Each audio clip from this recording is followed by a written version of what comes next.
Hi, everybody. We are back. This is going to be our follow-up conversation concerning the Power Station, the legendary music studio in New York City. And we're highlighting some of the amazing stories from the 1980s. And I'm joined today by Mr. Patrick Klein in New York City. Good morning, Patrick. Good morning. Good afternoon. I guess it's morning in California. And all the way from Boston, Massachusetts, we have producer Shane. Good morning, Shane. Producer, yes, producer. Good to see you guys, as always. And Darren Wilsey, Good to see you. our magical MC.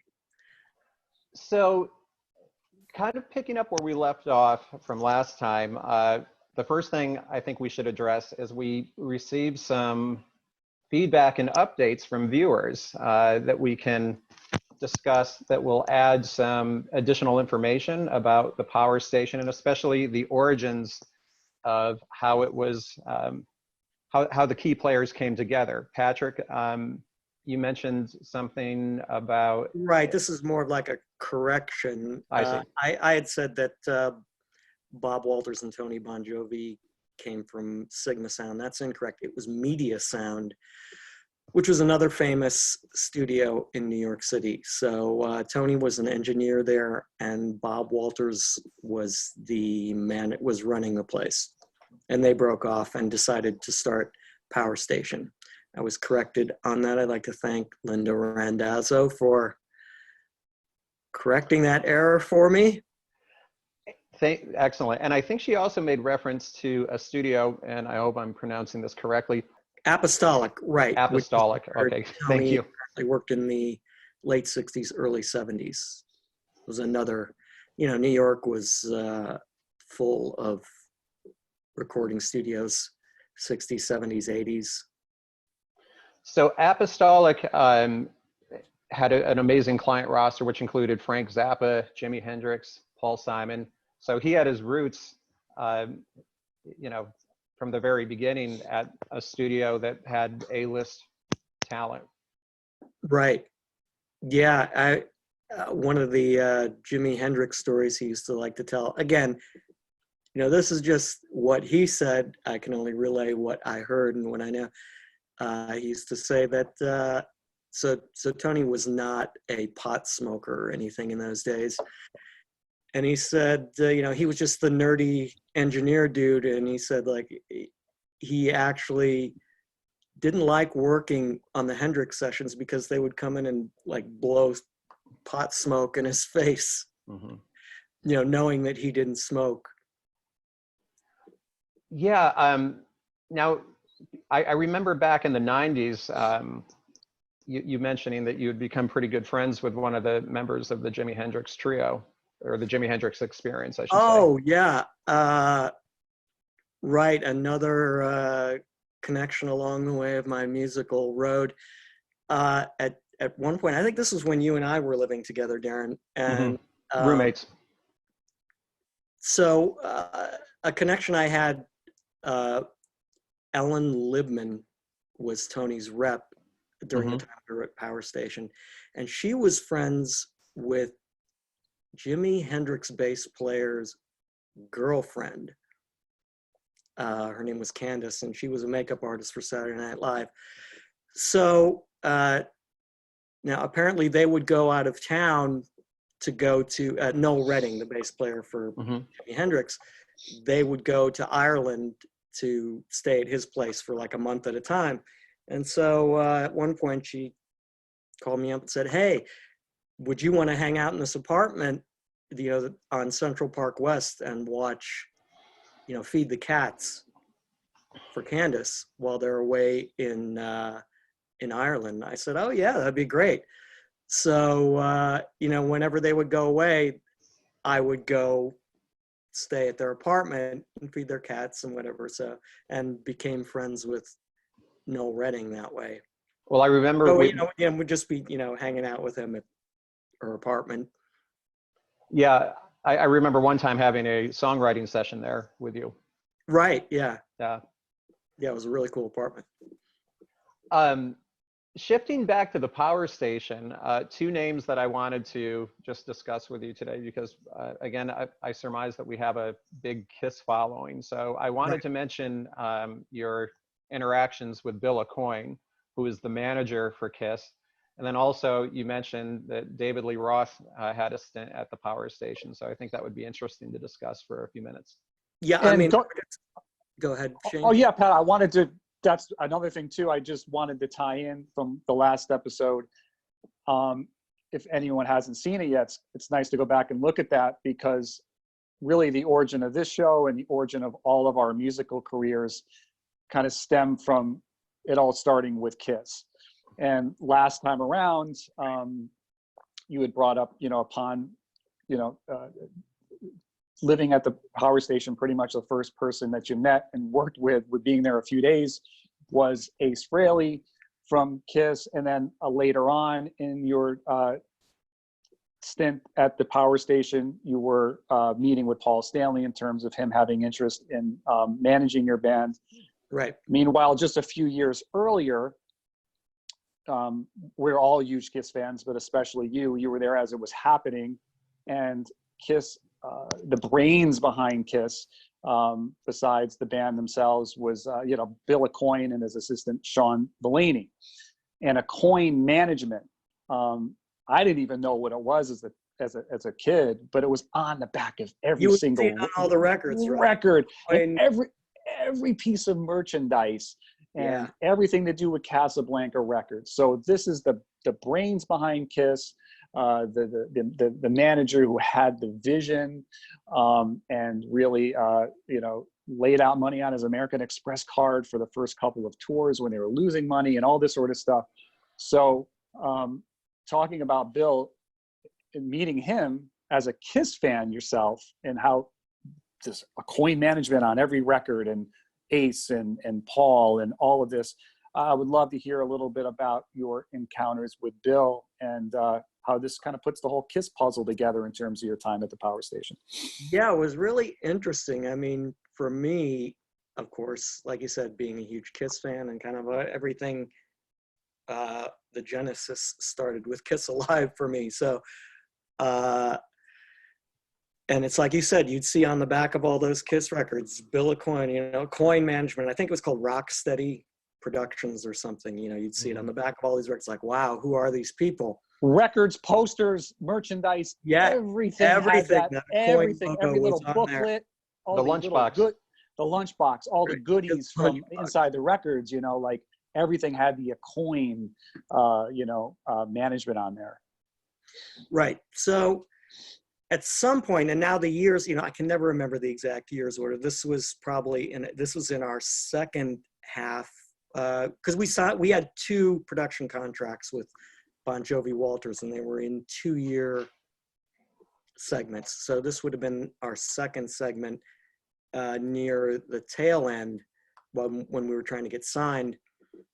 Bill Aucoin, of course, who had believed in KISS and gotten them to the point where they were huge stars, but he became a victim of the excesses of rock and roll, as so many people do. Not just it's not just the rock stars. That whole industry, whether you were a manager or a producer or a musician, or whether you were, you could fall prey to the excesses of the entertainment industry, and unfortunately he was a victim of that. And so his reputation sort of became spotty for a few years after KISS, and then he was trying to make a comeback. So somehow Tony hooked up with him. I don't know how they met, and well, it's probably worth mentioning too, between KISS and around the time he was working with Tony, he had launched the career of Billy Idol, I believe. Billy Idol, yeah, he told me some Billy Idol stories as well. So the guy, was obviously a brilliant man, knew what he was doing, knew his stuff, and I consider it really another great opportunity that I had to be able to interact with someone of that caliber. I mean, obviously he had made some mistakes and sort of messed up his career through the excesses that he got involved in, but he still knew his stuff. You know, you can't take away the experiences that he had and what was in his head. So, you know, he was trying to make a second go of it, but he had kind of turned off a lot of people in the industry because of what had happened to him, you know, as I mentioned. But that being said, Tony had hooked up with him, and Bill was trying to make a second go of it as a manager, and now he took an interest also in French Lick. Now, at this point, it was near the end of our tenure there, and we were kind of suspicious. Things weren't going so well for us in our sort of professional relationship with Tony because we didn't have a record deal yet. We were restless. He was kind of exhausting all his options and sort of had different ideas of where he wanted to go as to where we wanted to go. That being said, you know, so he brings in Bill Aucoin. Now, for me, this is a big thrill. As I mentioned before, the other guys weren't such big Kiss fans and didn't really have an appreciation for what he might bring. I was all into it. So I was all delving into Bill Aucoin's head and asking him all these questions about what it was like. And he was a really cool guy, you know, brilliant man. And he wanted to manage the band, you know, but at that point, the rest of the guys in the band, we were like, no, now we're going to take control of our own destiny. We're tired of being told what we're going to do by this one and that one. It hasn't worked. So we're going to go off and do our own thing. That's kind of at the time we decided to start shopping our own tapes and everything. But nonetheless, Bill Aucoin took an interest in the band and wanted to manage us. And, you know, it was really, I found him being interesting and at that point, pretty level-headed guy. And had some great Kiss skills. Part of his genius, when you look at the career of Kiss, especially during the 70s, Shane made reference that the Aucoin brand was on all of the merchandise. So he had this keen awareness of the potential for merchandising and licensing a brand. When I think about branding or brand entertainment, I think of Bill Aucoin. And that's what kind of excited me about the potential of working with him. You know, he wouldn't focus on what the limitations were, you know, because obviously Kiss, they're not like genius musicians or anything, but they had something. Same thing with Billy Idol. You know, he knew he could spot the potential for something and then work up that angle and build a brand around it. And that's what excited me of thinking, oh, wow, this guy could bring a whole nother level to this that we are sorely missing. Oh, and he did it for a lot of people. And, you know, before branding became one of these trending words that we hear all the time now, he was doing it. And, you know, one other huge star that he was discovered was Billy Squier. Billy Squier had a free solo career band called Piper. Right. And they were also on Aucoin management and opened some shows for Kiss. The Piper albums didn't really do very well, and Billy Squier, that is, went on to have a much larger career as a solo artist. If I may interrupt for a moment, they did that at Power Station. Those records were done at Power Station. So we actually did some stuff for Billy Squier as well. But go on, you go on. Well, right, but that's the tie-in terms of Bill having in addition to being a marketing master and genius in terms of brand and what he did for Kiss, his ability to pick out stars, even if the band, you know, was a little lackluster. And I'm not saying that I think the Piper stuff is really cool. If you're a Billy Squier fan, you might want to check the stuff out. It's a little hard to find, but it's really good 70s rock.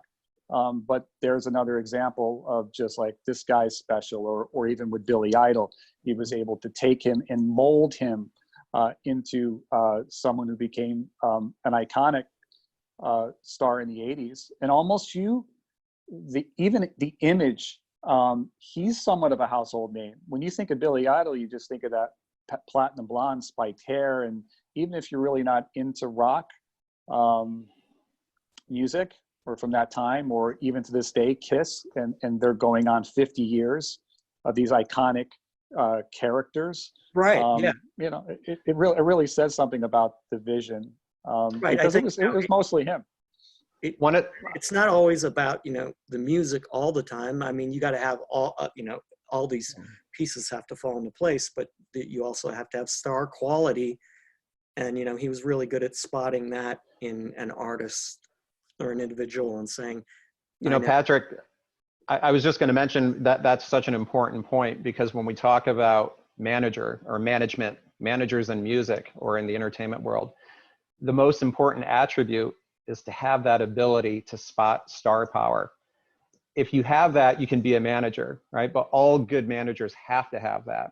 If you can't, if you don't have the ability to discern star power, you'll never make it as a manager. Right. It's not good enough just to be good at business or negotiating deals or whatever. You have to be able to spot that and then be able to nurture it, or at least find somebody that can nurture it in your artist. But for him to see that in you. Go ahead. I'm sorry, Pat. For him to see that in your band and even you personally, like I said, the Kiss tie-in must have been a big thrill, because I know that of course it was completely flattering. I'm thinking, here's this guy who made Kiss into these huge stars, and he sees something in me or my band that he feels is worth his time. So I consider that a blessing. I feel grateful to have had that opportunity. So in the end, what became of your interactions with Bill and French Lick? Well, so as I mentioned, we ended up having kind of a contentious fallout with Bon Jovi Walters.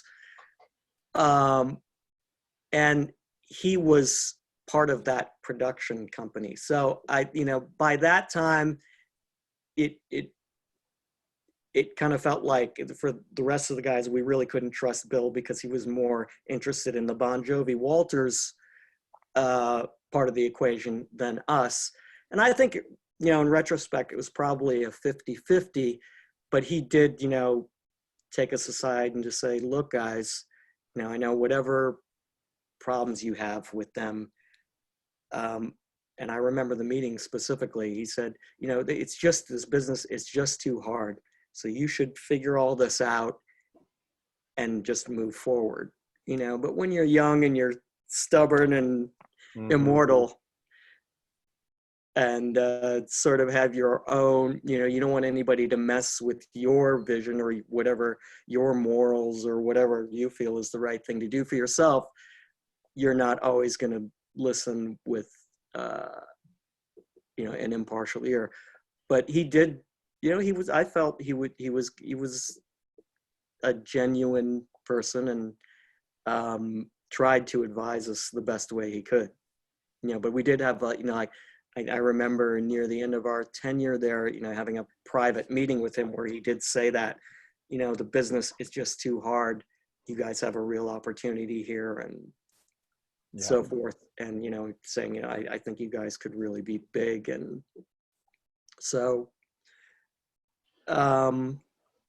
it's always great to have that validation, in retrospect, I feel lucky. Well, and it brings up another point that you sometimes hear managers mention, which is 100% of nothing is still nothing. So as the artist, sure, you can, be stubborn and, retain all your rights and own everything. But in the end, that may possibly be self-defeating, in the sense that, if you don't take a chance and work with somebody who believes in you and has the ability to open doors and to seize opportunity, you keep all your rights, but it's missed opportunity. Right. And then I think there was also for us, we had other managers interested at that point, like I see, big time people who were already, and here's Bill Aucoin trying to make a comeback, and it was unclear whether he actually had the muscle left, when we had other people who were out there right now with big stars that wanted to manage us. So it was like,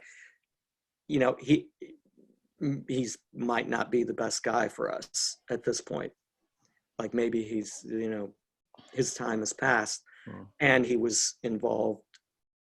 I think we felt more for Bon Jovi Walters than he was for us, but It's hard to say. Another thing, When you're in the mix go in ahead. the moment, Mhm. it's hard to, retrospect is always much easier. Just in terms of my own background growing up, I was also a huge Van Halen / David Lee Roth fan, and I know that you mentioned that you had the David Lee Roth recorded at the Power Station, or Right. did he record there? He did. He recorded that. I think that first solo album was at Eat 'Em and Smile. Was that the first one? Yes. Yeah. So he recorded that there.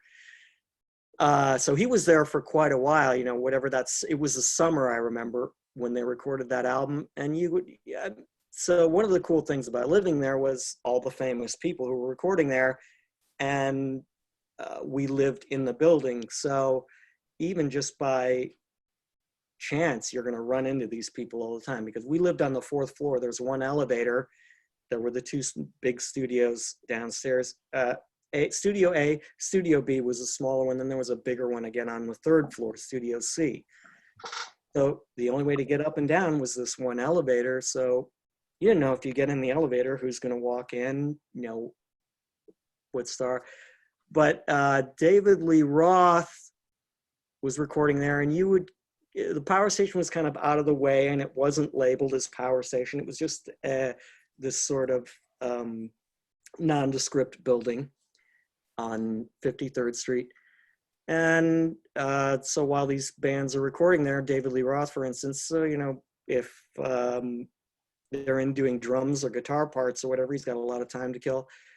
He would just sit out on the sidewalk, in the sun with his shirt off, or whatever, just sit there in front of the building, like on the street. So you'd walk up and he'd be sitting there, but nobody knew, And then there were other times he was working on the video, what was going to be the first single, and Yankee Road. Does anybody have a video recorder? Oh yeah, Tony's got one upstairs. So, I come out of our little demo room or whatever, and David Lee Roth is like hanging out in the living room watching this, video. So those kind of things were pretty common. And just like, as hey, this is, Tony's band that he's working with on Patrick. So a lot of it was just introductions. So you're not, of course, you're not like, oh, David Lee Roth. I'm a Van Halen fan. So it was just cool to have those kind of things too, to come in contact with those people. And that record is so incredible. Just the musicianship on it. You have Steve Vai, Billy Sheehan, Greg Bissonette on drums. It holds up to this day. It's just an amazing record. And to his credit, he left Van Halen and really had no choice other than to put out something that was, on that level, which isn't easy to do, and he did it. I mean, it's an incredible record. Yeah. Yeah. Yeah, that band that he put together was, it's going to be hard to have anyone close to Eddie Van Halen. I mean, those are huge or impossible shoes to fill. Impossible. And Steve Vai. Yeah, even Steve Vai. I mean, it's still Eddie Van Halen's Eddie Van Halen. Top of the top. But in terms of that band, we saw them. Darren and myself saw that tour. And there was and I recently went back and watched a show on YouTube, and it was just electric. I can't, begin to describe the energy and how these younger guys revitalized Dave. And these guys were young. It was hard to believe how young Steve Vai was at the time. He might have been like 24 years old or something, maybe. I was doing the math. I can't remember. Right, as he was becoming well known. Yeah, and Billy Sheehan had been around the club scene with Talus, a band from upstate New York. But even though he had been a veteran, much like yourself, he was still only in his 20s. It's still veteran, but someone still very young by today's standards, anyway. That's another great band, by the way. That's worth checking out. Talus. They should have been huge. They had such cool songs. Everybody in the band was a great musician. Part of why I like this discussion is when we think about David Lee Roth, I think most people associate him with LA, LA Sunset Strip music scene. And the fact that that record was recorded at the Power Station may come as a surprise for some people. in terms of context, I mean, that album came out in 1986, and it's worth noting that, if we go in a time machine and we go back to the summer of 1986, that's when MTV started this tradition of playing, the top 10 videos every day. And it was just dominated by David Lee Roth and Bon Jovi and other bands, like Dokken and Cinderella and so on and so forth. Right, yeah. But a lot of those records were recorded and produced at the power station. So you were living at one of the epicenters of the music industry. Right, which I was acutely aware of. It was just really cool. I mean, being able to be in that studio, especially at that time, and just have free access. We had, access to everywhere in the studio. We had security codes to get in the studios, in the room, front doors and everything. So we had the keys to the kingdom, so to speak. And I just remember, if there were some times when the studio wasn't booked, if it was a quiet weekend or a holiday or whatever, I would just go down to that big room, Studio A, like at night, and just go in there and just imagine all the artists who had been in there recording. It was just so cool to kind of absorb that vibe and sit there and think, wow, David Bowie was in here today. Or Madonna or Nile Rodgers. Yeah. I mean, it's such an expansive list. Pick a star, they were there. And did you ever have the chance to, maybe you were friends or associated with engineers and people there and say, hey, come down, and I was doing this session with Paul McCartney today or whoever, do you want to hear some of the tracks or some of the isolated tracks or anything like that ever? Because that's always something that I have interest in is like some of the isolated tracks or some of the things that you could only hear in the recording studio before something's mixed or mastered. Did you ever were you ever able to hear some of these iconic recordings or be able to sit in the room and listen to some playbacks prior to the final mix and master or anything along those lines that you could recall? Yes. So at that point, so now our guitar player, Matt Wells, was really into the engineering and record making aspect of it, maybe even more, more than the rock star. I was concerned with trying to be a rock star. So at that point, while I was absorbing all of this production and recording, that's where I learned to record and learned all these techniques, but I wasn't into that part of it as much as I was of just, maybe being a rock star and writing songs and socializing and stuff. But yes, I did get the opportunity to go hang out in studios. Now, I didn't really seek out let me hear the tracks you guys worked on today with so-and-so, because in a way, I kind of felt like that was, crossing a line of privacy and, and Matt was more hooked up with the engineers on a personal level. But I did, I remember going in, this guy, Jason Corsaro, who was a producer and engineer and mixed a lot of hits. He was working on Cyndi Lauper's album. I can't remember what song it was, but his mix made this whole song. When you hear it on the radio, now when I hear it on the radio, because I was in there while he was mixing the song, he was cutting out parts and just grouping things and cutting out whole sections of the song and putting just reverb here and there, really creative, like an artist with a palette. Whereas, if you just heard the song and everybody playing everything all the time, it was not nearly as interesting as what he ended up creating in the mix. It's incredible. So that's something I learned, and that was cool. And I remember doing that a few times, or just happening to stumble into situations like that. But I think for the most part, I don't really remember saying, oh, can I go sit in on this session? If somebody invited me, I was into it. Or if I happened to be down there. And it was right. I'm sure you wouldn't want to cross those lines just by happenstance. Just, hey, can I borrow you for your ear for a second or check something out or, ever hear any sort of isolated, tracks. But I guess something like the Cyndi Lauper, that's just fascinating. Yeah. Now, Matt, who was the guitar player in French Lick and who had the original connection with Tony, a brilliant guitar player, but also a brilliant technician. He built his own guitar amps. He engineered and mixed our demo to come out here. And he and the other guys, Ken Thomas and Mike Anderson, they formulated this plan to make a demo that was so good that Tony could not say no to it. And it worked, you know. But Matt was really more into that, you know, the engineering. And it's worth noting that Matt ended up, after French Lick, went on to become like a really famous amp guy. You know, like built guitar amps for Aerosmith and Jimmy Page and the Rolling Stones. You know, Joe Satriani.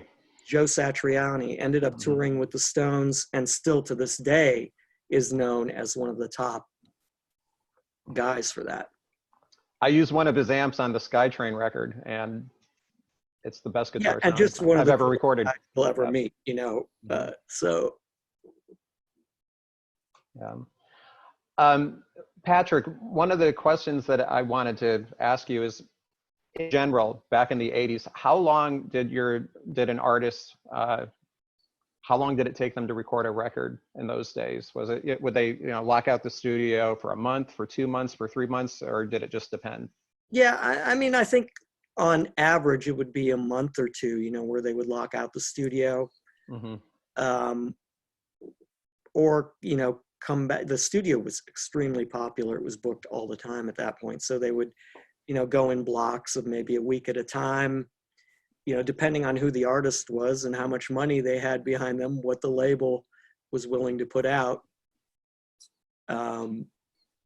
you know, and what the session was, you know, if it was basic tracks or overdubs or mixing. I mean, unlike today where everything's done in people's living rooms or bedrooms with technology, It's so different. I would imagine that the costs associated with renting a place of this status would have been very expensive. I think in those days, if I remember right, it was like $225 an hour was kind of the base rate. And, you know, depending on who the artist was or how much time they were going to put in, I really didn't pay that much attention to the business part. But I do know that all those hours that, you know, while we were there all that time was being racked up, you know, whatever hours we spent in the studio. That being said, a lot of our time we were lucky enough to have whatever extra equipment they had. Like I said, we had a demo studio up in the apartment, so we could work on stuff there and actually record a lot of stuff there. But we did, you know, for mixing and doing drum tracks and certain things, we use the big studios a lot. Patrick, moving forward a little bit, there's two things I'd like to focus on. One, we made reference last time to French Lick performing during this Battle of the Bands, which was a nationally televised event. Right. And in some ways seems to represent the apex of the group at that point anyway. And then also the, you know, what ended up happening to the power station, you know, towards the late 80s, early 90s, you know, what was its fate? So we'll address that in a little bit, but back to French Lick and the Battle of the Bands. Okay, French Lick and that was actually Yamaha Music was sponsoring a contest, and it was called Sound Check. So, you know, they were sponsoring this big Battle of the Bands, a national competition where I think the grand prize was like $10,000, and you go headline some show in Japan. You go to Japan, get all this gear, and play some big show, and get, of course, you know, whatever national attention you get and interest. So at that point, we were still unsigned technically. We had a lot of record label interest, but we were still technically unsigned. So we thought, hey, let's audition for this contest. Because the way Bon Jovi got signed was he entered a radio contest. That's how he ended up getting signed initially. a radio station in New York had a contest, and I think Tony or whoever said, well, hey, let's enter John in the contest. You know, everybody's submitting these demos that are sort of like, we're done at, you know, these kind of mid-level studios or or, you know, non-commercial studios. John submits this tape of Runaway with, you know, people from Bruce Springsteen's band playing and all these hot session cats, and mixed at Power Station, and it just blew everybody away. Wow. And that's how he initially got his interest. So the thinking was, well, maybe we could do something like that. We have this awesome tape. We're not signed. Let's enter this contest. So, which we did, and we ended up getting in the top 3 in the country. Got invited to LA to play the final show.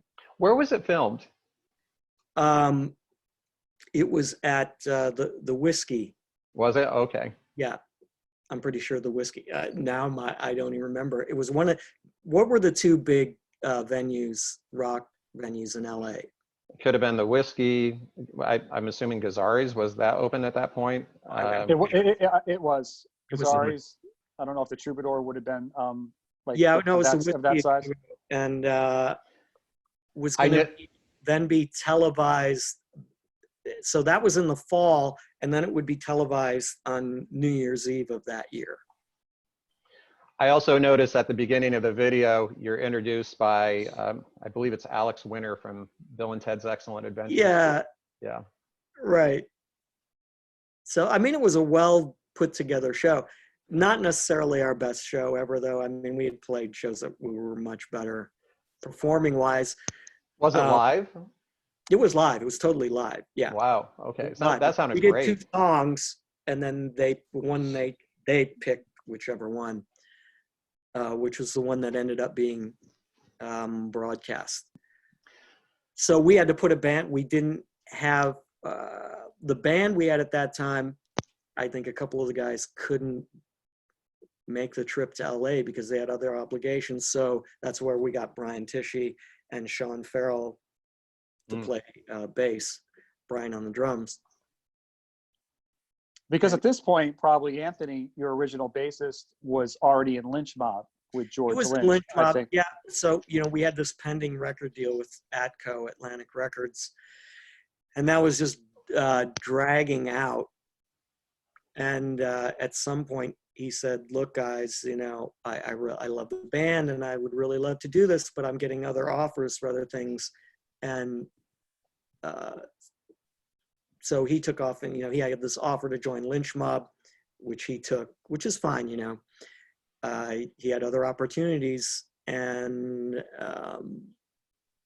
you know, he had to make the choice of, do I stay with these guys? And see, he had been with us for a couple of years already. And, you know, I think he put in his time, but he had a real opportunity, which was great for him. So. Well, I just want to say, I think you guys sounded great. And especially now, knowing that it was a live performance. I mean, so often with these televised events, you know, it's a track. You're miming it. It's live. Of course, you know, I'm always hypercritical of my own performance. So, and remembering the show. Did you get more than one crack at it, or was it one take? And that's one take. We played 2 songs in a row. I think everybody got to play 2 songs, and then whoever made, you know, Yamaha or whoever produced the television part of it, picked the track that ended up on the air. And I never did see the other track we did. I've never seen it, which I would like to see that. I wonder where that is. And have we brought up what the other band was? Who did you compete against? And did you ultimately win the contest, or what became of the band that did? Did not win the contest. And I think the judges were actually, you know, they're all so many Bon Jovi tie-ins for us. Was Doc McGee was one of the judges, who at that time was Bon Jovi and Motley Crue's manager, and some other big names. And I remember we did corner Doc McGee after the show, and he was kind of lukewarm. He's like, "Yeah, well, you know, just keep trying and keep going and whatever." They ended up picking this band Stick Kitty, which was sort of like a hardcore ska band. you know, I think at that time also, you know, they picked something that was a little different. At that time, it was kind of saturated with these, you know, hard rock hair bands.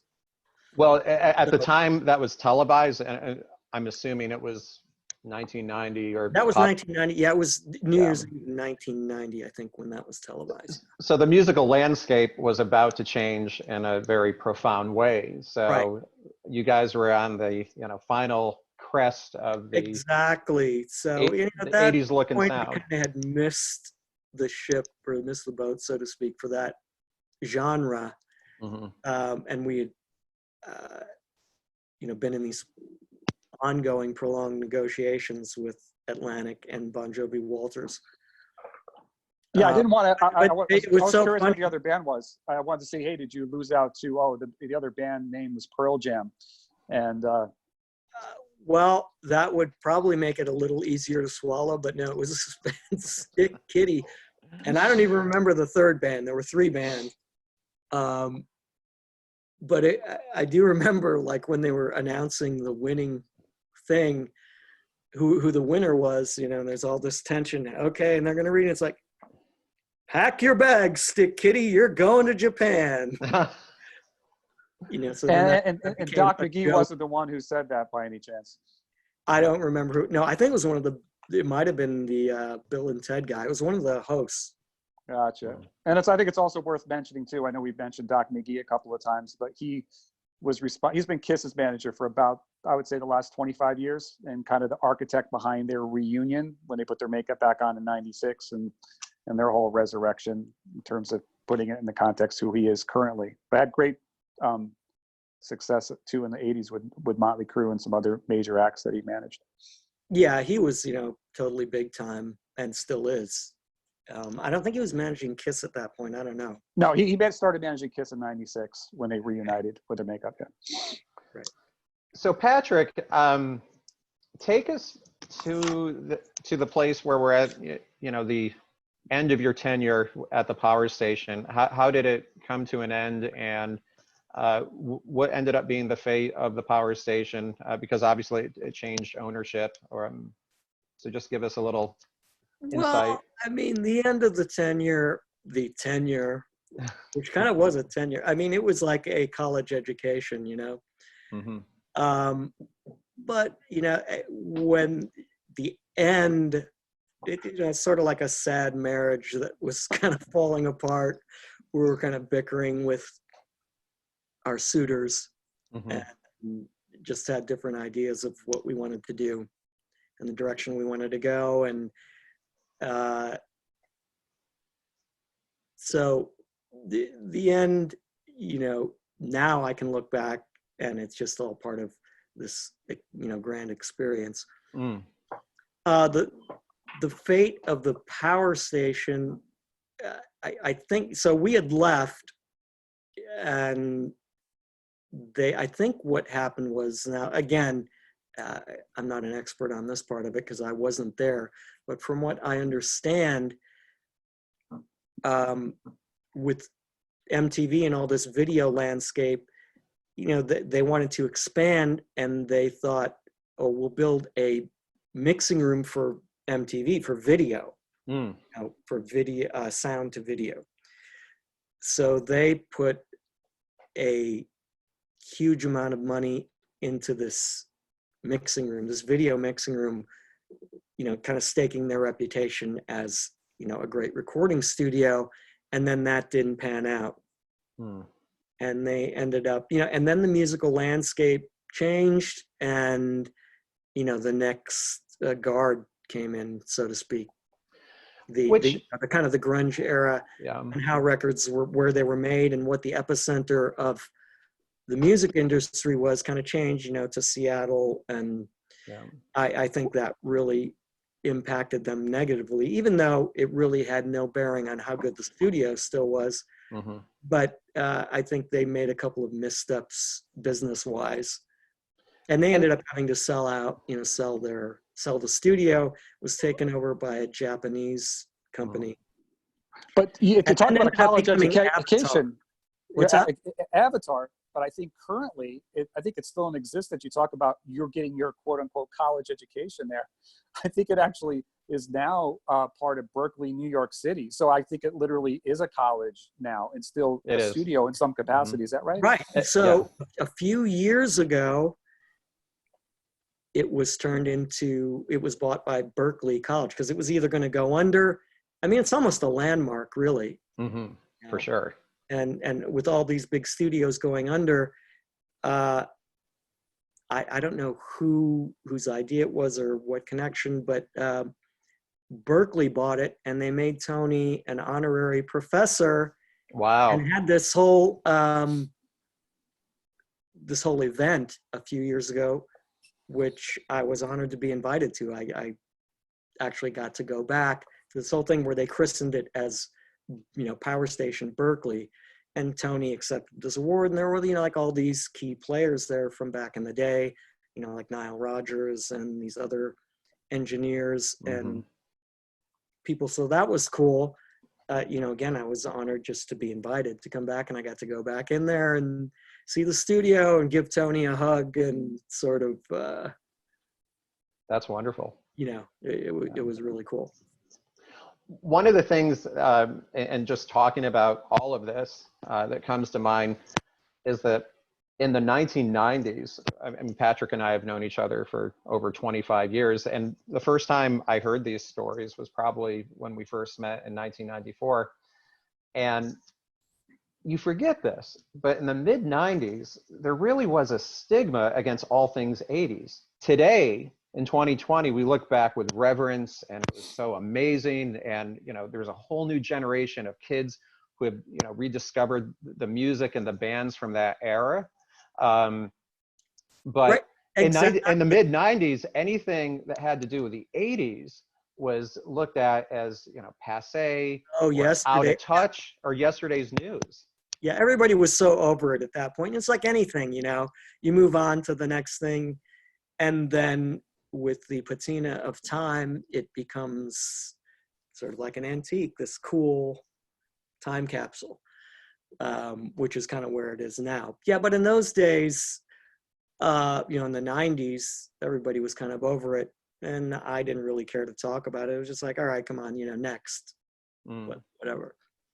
And looking back, when you sort of zoom out and look at the time that Frenchlick spent at the power station, if you could give the younger version of yourself some advice, like, how you may have handled it differently, or maybe you wouldn't have changed anything, is there a cautionary tale from your experience there in terms of your own musical career and time spent with Frenchlick at the power station?